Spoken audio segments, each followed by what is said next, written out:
Okay, I hope you have tried these problems on your own and you're just going to use this to check. So if we have z squared plus 15z plus 54, and I'm getting this from your worksheet right here. So we can tell right away, because we have a plus and a plus, that this is a case 1, positive, positive.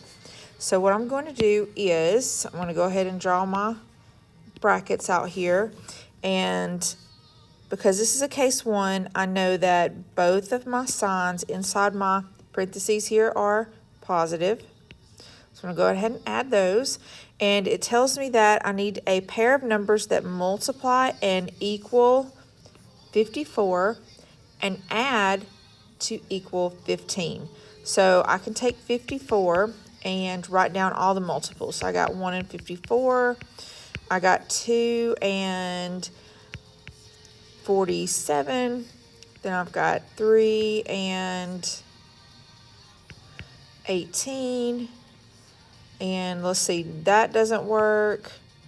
That doesn't work because I'm looking for them to add to 15. That doesn't work. So 4 times 9, that works because 4 plus 9 is equal to 15. So that works. So I know that this number's 4 and this is 9. And they could be vice versa. You don't have to write them that way. You could have written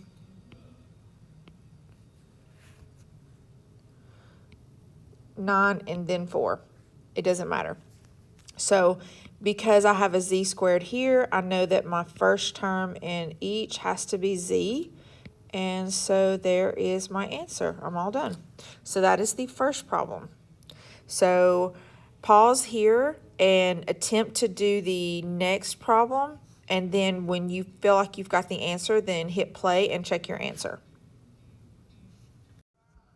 Okay, let's see how you did. So our next problem is x squared minus 13x plus 36. So here we have a negative and a positive. So that is case 2. So I know that inside my brackets, I'm going to have a negative and a negative because I told you here.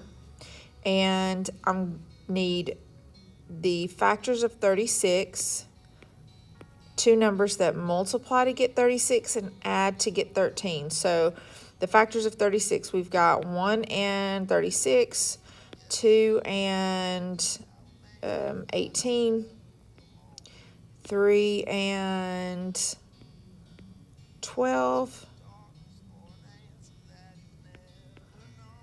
4 and 9, and there we have it, because 4 plus 9 is equal to 13, okay? So I know that one of these is 4, one of these is 9, and because I have an x squared here, then both of these first terms are x. So there is my answer. Okay, so pause here and try the next problem. Okay, our next problem, q squared minus 2q minus 15. So we can observe that I've got a negative and a negative, so that has to be case 3. So our factored form is going to have one positive sign and one negative sign. I'm going to go ahead and drop in my q's because I know that I need a q squared, so this must be q, this must also be q. So my instructions tell me find a pair of numbers that multiply to get the third coefficient and subtract to get the second. So let's write down all of our factors of 15. So we have 1 and 15. 2 doesn't work, but I do have 3 and 5. And 5 minus 3 is 2, so I know it has to be that pair.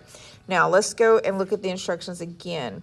It says put the negative sign with the highest of these numbers. So the highest number is 5, so I have to put my 5 there.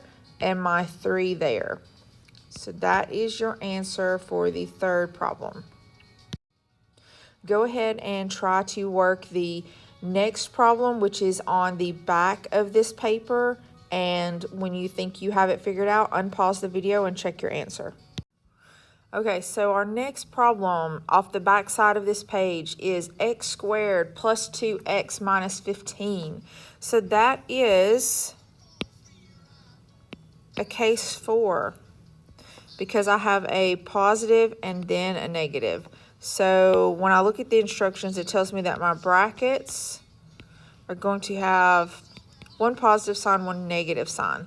So I know that I need an x in both places here, and the instructions tell me that I need a pair of numbers that multiply to get me 15 and subtract to get me 2. So for my last problem, I saw that 3 and 5 were those numbers, but this one says the positive sign goes with the highest number. So all I'm going to do this time is the opposite. I'm going to take this 5 and put it with this positive sign. I'm going to take this 3 and put it with this negative sign. And there is my answer.